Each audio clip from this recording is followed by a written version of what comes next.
good to go in there? Almost. Ladies and gentlemen! Ladies and gentlemen, are we ready to march? Ready! Can I please get a Rasu? Rasu! Rasu! Rasu! Counting off 5, 4, 3, 2, 1. See, this is the life that I live, and I want more for my kids, cause they can't grow up like this. I'm sick of the struggle, it's hard, so I hustle. And no one to lean on, it's hard for me to be strong. Still I strive and keep on, keeping on. The angels will come for you. Riddle me visit, for since will be missed, and I'm history's myth. Pencil the script again, press the wind, this is forensics. It will end, shit, it's been one hectic visit. No love allowed, bucking clouds waiting for lightning. Fucking proud, cutting down ways of the trifling. Left his kids, hell, it's been something to burn for. Remember, be as hell it is, Jesus the turf lord. Well, Ro was actually born here. I was born in Chicago. Ro was born here, but ended up back in Chicago. So we came here probably when we was like, I was probably like 7. Ro was probably like 5 when we came to Columbus, and we was like kind of back and forth up until high school. Then I went back down there and got in some trouble. And then Ro was down here, he was doing his thing, and then that's when I got locked up, and then got out, and then we all clicked up, and that's how it was from then there. Cap, us, everybody. When I first met Rui, we just blended right on the scene, you know? What you know it was just, what you know about he had a certain trustworthiness about him automatically, you feel me? It was just, you know, he was automatically family. It was just like, to me, it felt like he was there before me. Even though I might have been there before him, you feel me? But that's just what it was, you feel me? So he was welcome in my home. He was at my grandmother's house with my brother, you feel me? It was all good, family, you feel me? So he was something special. He was different. You could tell. I don't know, man. Ru was he was just different. He thought different than everybody. Yeah, I mean, there wasn't nothing threatening about him. He was just, he was just different. Like, he'd pop up at the door. I remember one night he popped up at Maywood, just knocked on the door early in the morning. Like 2, 3 in the morning, he knocked on the door. You know, he turned the porch light on, you open the door, and he just standing there smoking a cigarette, he don't say shit. Yeah, man, come on in, Ru. Come on, man. Yep, he come in, go downstairs. But his music, man, his music was where he, you know what I mean? That's where he was at. He was, I don't know, it was like he been here before. He had like an old soul. You know, we was tight though. 2 peas in the pot, you know, we came up together. I got 4 siblings, but 2 of them was here. Me and he was in Chicago, so we was like always more close. But he was always like, you know, I don't know, like he'll give you his last dollar, his shirt off his back if he ain't got it. You know, that's the type of cat that he was. Never judged nobody, never really had beef with nobody. You know, just a real trustworthy dude. So it's a shame, you know, what happened to him and all the circumstances, but I'm still trying to understand it and figure it out. You know, he kind of policed himself around me. He never really, like, he would get quiet, sit in the corner, you know what I mean? Get up, walk around, whatever he needed to do, but, you know, we just left him alone. That was Ru. It was just Ru, man. Why is it the ones that all have loved to go to Parliament losing it? Not that I'm with the soul. The frigid tongue, the shit you sold. Now is it the old win? Why even rap about you? Yeah, he was something special. When that music came on, he was like a different dude, man. It was like Jaron Thomas, and then there was, you know what I mean, Rasu, because they were 2 different people. I mean, I love both of them equally, man, but they was 2 different people. Well, Jaron was the thinker, you know what I mean? Jaron was the quiet, the observer, you know what I mean? Jaron Thomas studied everything. Jaron Thomas picked up on everything, you know what I mean? And then I like to think he just kind of packaged it and you know, sorted through it, packaged it, and then he gave it to Rasu, and then Rasu gave it to you. Yeah, I mean, he gave you the business. Take this before death ensues, hoping we make it. Stay wrong on earth, Father God, quest that we lose here. You hear my thoughts, shit, I'm off, this is the hexing. May we be released, urge the curse, it will be yet big.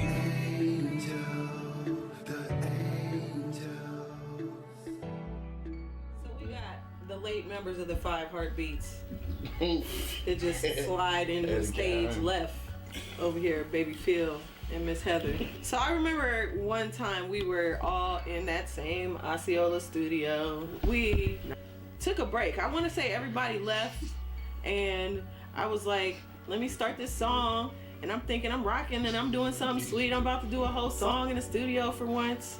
And I do my verse and go to the bathroom and come back, and Rue has finished the whole song and ended up like having to cut verses because they came in and wanted to do verses as well. So it wasn't my song anymore.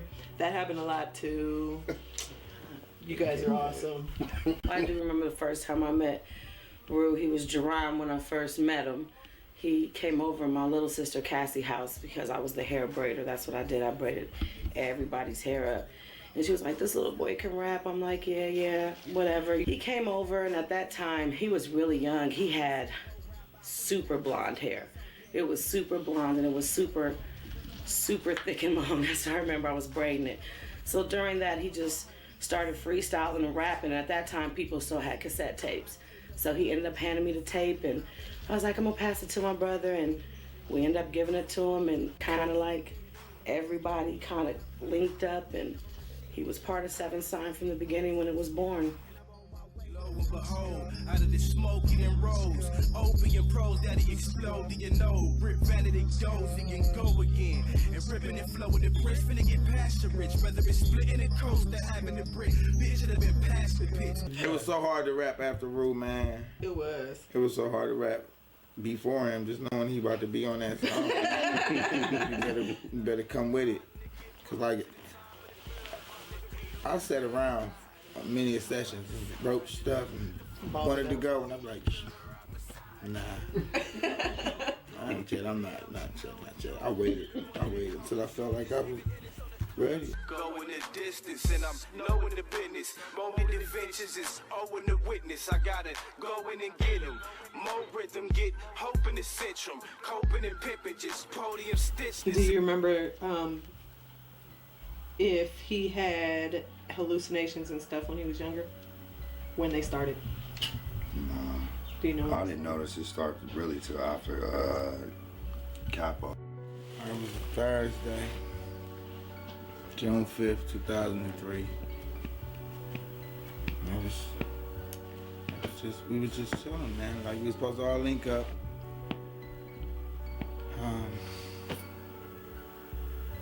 That was an everyday thing. Yeah, that's what we did every day. But for some reason, like this day, Adrian wasn't answering his phone. You know, called him a lot of times. So I went to the house, knocked, and nobody answered. So I left, went to the tattoo shop.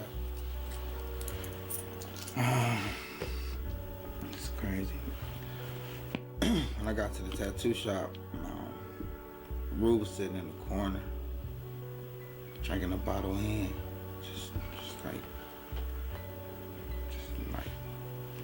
different than any time before.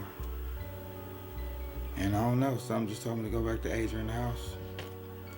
So I went back to Adrian's house, you know, and only us knew that the back door was open all the time, so I went to go check the back door and it was wide open.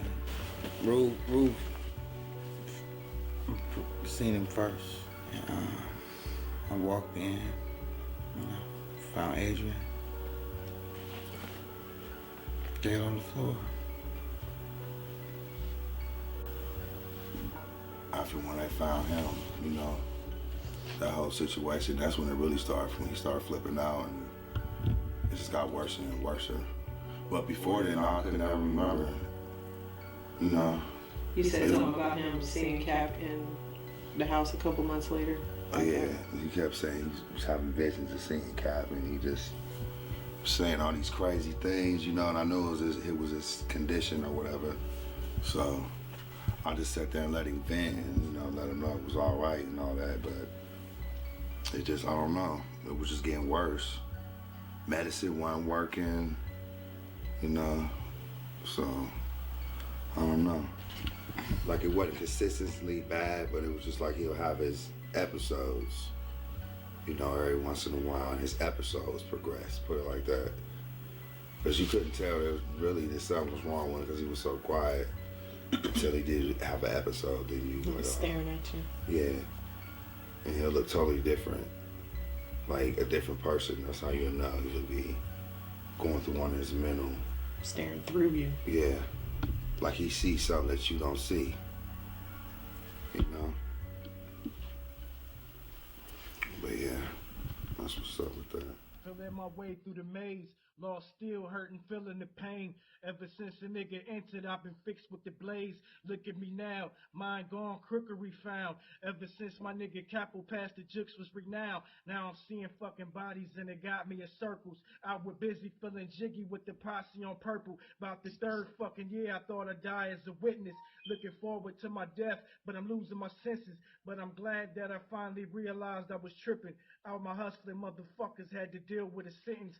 So until we meet again, I'll be Timberland booted. Give me pain till I die. DMX for the crewing. Long as all my niggas make it, I'll be thankful to you. Lord my God, whom my praises are due. I gotta make it, it's rude. Can I get a Rasu? Rasu! Good afternoon, everybody. I want to thank you guys for coming out in support of my brother, Henry Green, Tyreek, all of the young men that have been taken from us. Your support is just really filling my heart, and it's actually making me a stronger person. But what I want to talk about is the person that my brother was and would be if he were still here. Jaron Thomas was a very intelligent young man. That's right. He was the smartest out of all of my siblings, and he was in the Young Scholars program at Ohio State when he was in 6th grade, inducted into that and offered a full ride scholarship. Never hurt nobody. Jaron Thomas read so many books. He read the Bible and the Quran front and back, and he would compare the two on his own, not for any projects, but just for his own knowledge. He had a very brilliant mind. Jaron Thomas was a loving father of 3. My 2 nieces, Alina and Catherine, and his son is not here. He's a little younger, but his son's name is Kai, and they love him to death. They are suffering as well as his siblings that are suffering tremendously, okay? Jaron called for help. He was in a mental crisis. He wanted to be taken to Net Care. If you don't know, that is a facility within the hospitals that will treat you and will help you, as he has done before from the same address. So you would think that these police officers knew who he was because they have been there multiple times for my brother. So he trusted them. He had a conversation with me before calling them, and he told me he wasn't feeling well. And I told him, if you're not feeling well when I get out the shower, maybe we should call paramedics.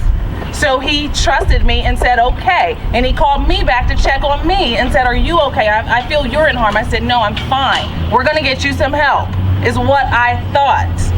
So I get a call from a sergeant a couple of hours later asking me, oh, you sound asleep. I guess I'll call you in the morning. And I said, no, I've never gotten a call from a sergeant. I'm getting my clothes on and I'm headed there now.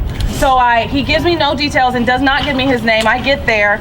On my way there, a social worker calls and says, I don't know if you know, but it's very, very serious. You need to get here now. I don't know what you know.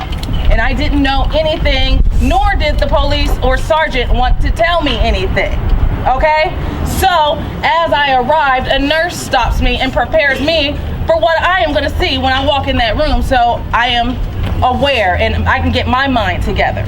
But the police report states there were no physical injuries in the initial report, and there were no brain or internal. So why do I need to be prepared for what I'm going to see if there's no injuries or no altercation, okay? And why, when I do call the sergeant at precinct 2 a few hours later when it's daytime on Martin Luther King Day, I call them and ask them simple questions, and he acts like I have committed a crime and doesn't want to answer any of my questions. And he tells me, after about 20 minutes of talking to him, he tells me at the end, I say, what's protocol? What do I do from here? You say there might be an open investigation. What do I do from here? Do I follow up with you, or do you follow up with me? And he said, nobody cares. What? He said, nobody cares.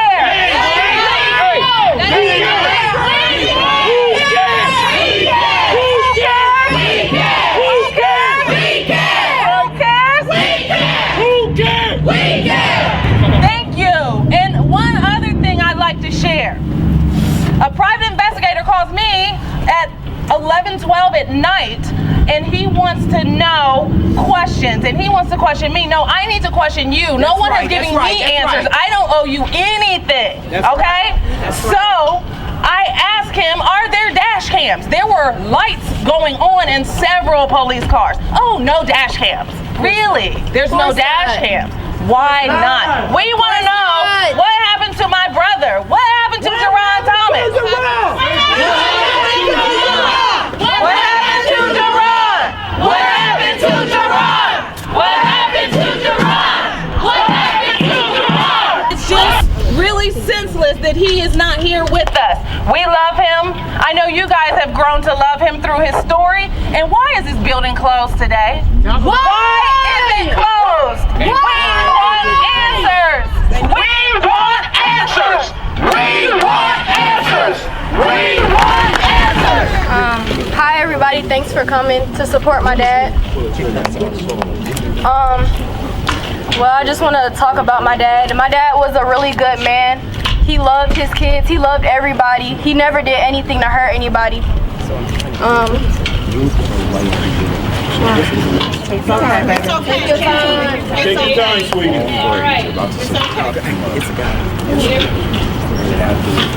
Like I said, he was a good man. He never did anything to harm anybody.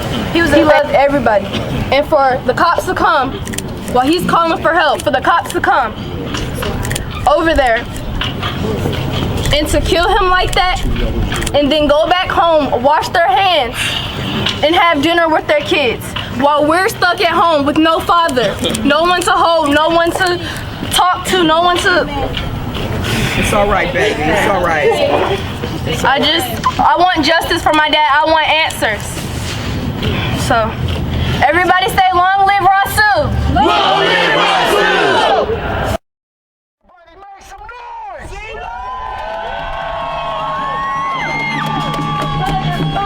And we come together as a community. That's right. We tired of standing by watching us be slain. That's right. We will no longer stand by and be bullied by a system that does not want to recognize that we are equal people. Right. There's no way my brother should have walked out that door and ended up in a hospital. That's right. There's no answers, and we want them answers. This wasn't no man, that was no criminal. This man was not out here selling drugs. This man was not no bad person. That's right. This man was a family man. That's right. He was about his music. That's right. And for him to be taken away from us like this, no, we cannot accept that. We will not accept that as a people, as a family, or as a community. It's acceptable. We want answers. Y'all need to be held accountable. If one of us today walked out here and shot somebody, we would be the first ones on death row. We would be the first ones with a life sentence. Why these cops got a life sentence? Why these cops in the courtroom when you will put me and anybody else? That's right. Who's next? That's the answer. Which one of us is next? Is it you? Is it you? Is it you? Is it your family? How long do you want to stand by and let this happen? We need to speak up. Stop being silent. Stand up for yourself. Stand up as a community. Stand up as a people. Stand up for what's right. I'm tired of hearing Blue Lives Matter. Hold up. Black Lives Matter. All lives matter.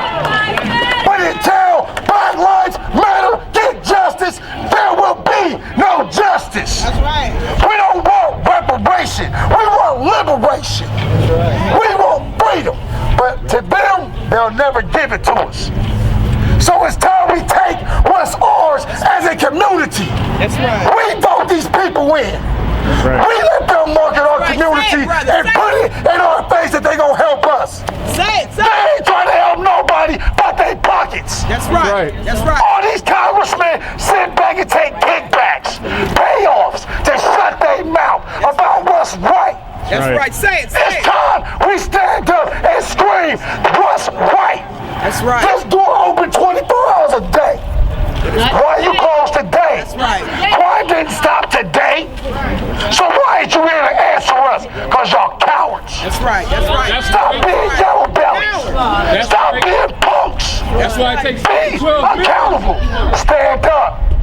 People, listen, Jaron Rasu Thomas was a loving man.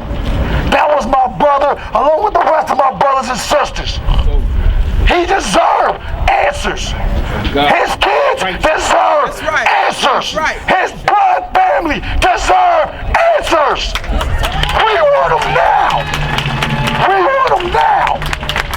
We want answers. We want answers. We want answers. We want answers. We want answers. We want answers. We want answers. We want answers. How's it going, everybody? Good. Okay, let's try this again. How's it going, everybody? We did come out here to show support to this family, right? We did come out here to show support to this family, right? So how's it going, everybody? As Mr. Casey said, my name is Adrian Hood. My son, Henry Green, was killed June 6, 2016, 6:30 in the evening. I got the phone call that my son had been shot by two plainclothes officers in an unmarked vehicle with Florida license plates. They did not identify themselves, and they shot my son 7 times. Or at least that's what the coroner put down. I'll just leave it at that. And unfortunately, he's not here anymore. He succumbed to his wounds. And it's unfortunate that I'm standing here today again for another family who has lost their father, their brother, their friend, to the same people. Who I find it interesting that they closed the doors today at 2 o'clock. Today. Today on.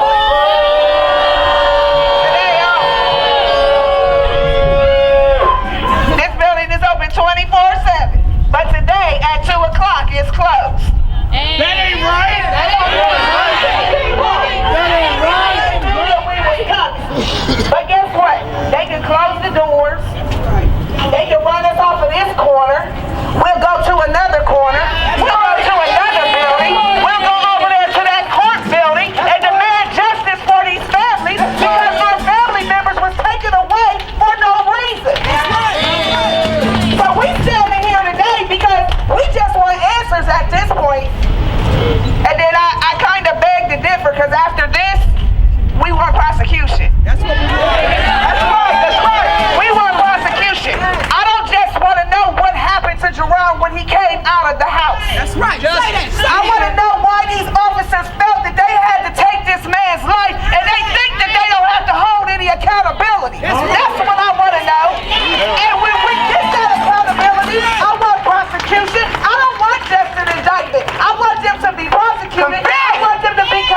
Jaron.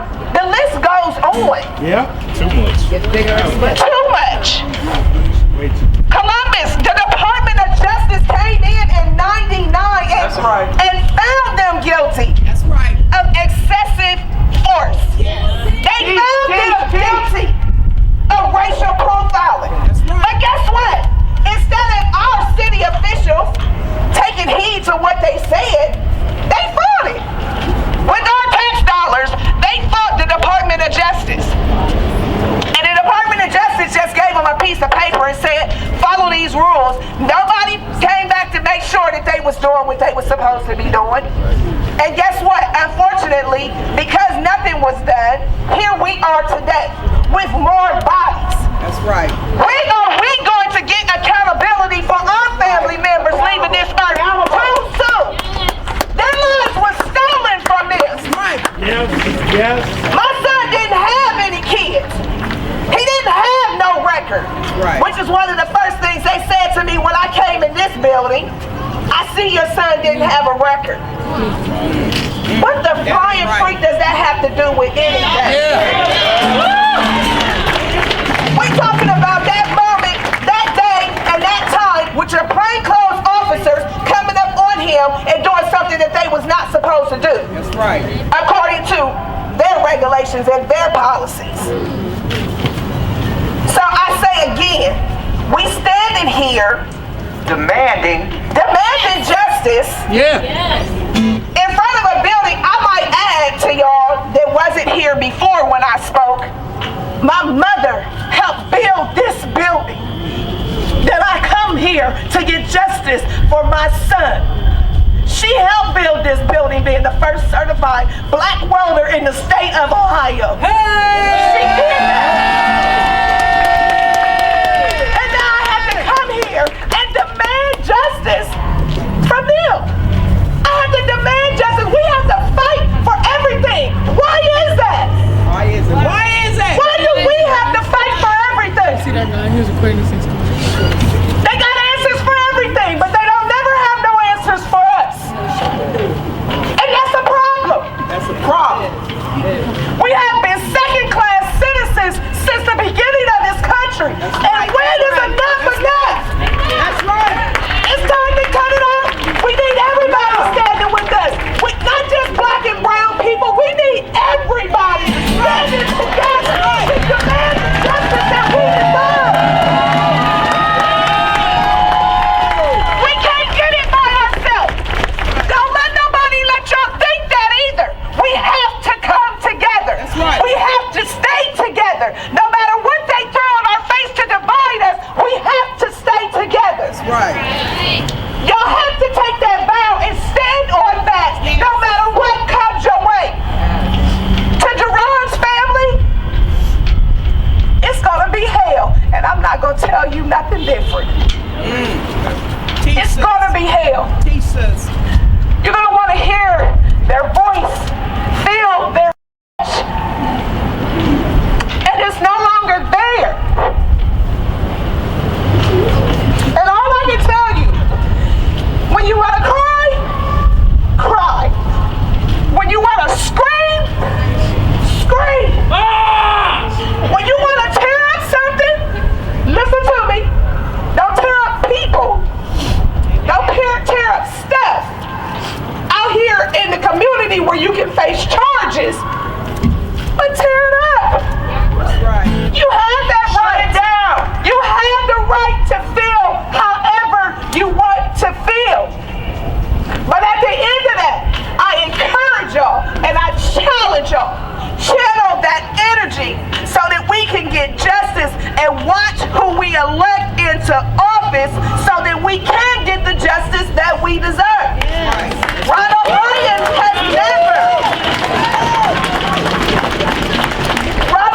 has never prosecuted a police officer. And according to an article that he did in January of 2015, he really has no intentions. Because he said, and you can look the article up, from January of 2015, Ronald Bryan said, He is presenting cases that he does not feel a crime has been committed. Wow. So if he already has that mindset, he is the head, right? Right. So the body is going to think that way too. That's right. That's right. We have to make a difference. That difference starts with us. It starts with my son. It starts with Tyree's family. It starts with Jaron's family. We're not taking no for an answer anymore. That's right. So if we don't get justice here, Tanya, we gonna go to the federal level, baby. We not stopping. So we have to go to DC and stand on their doorstep like we standing right here on this doorstep. Then guess what? We gonna ride out. We gonna ride out. You gotta hold the cup right. I'm a weed, he's on you. Here you go. This was safer.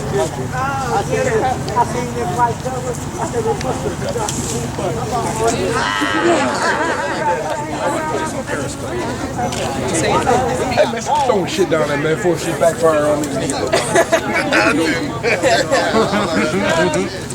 So thank you guys for coming. I really don't know what to say because I've never had to do one of these before.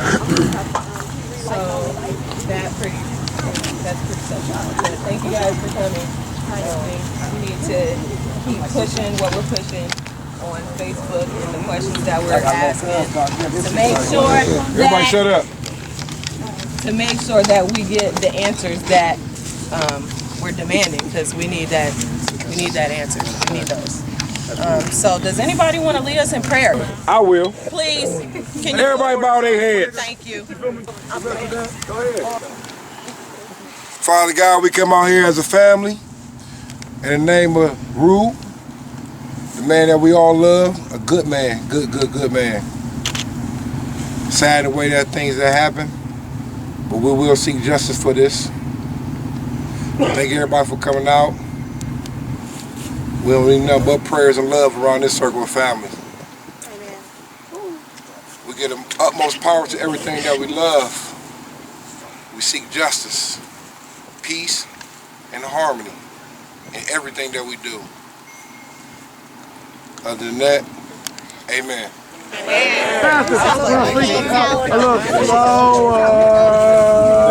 Hey, real talk. Everybody raise their cups in the air. Whoever still got fire. We talk to that. Long live Rasu! Long live Rasu! Long live Rasu!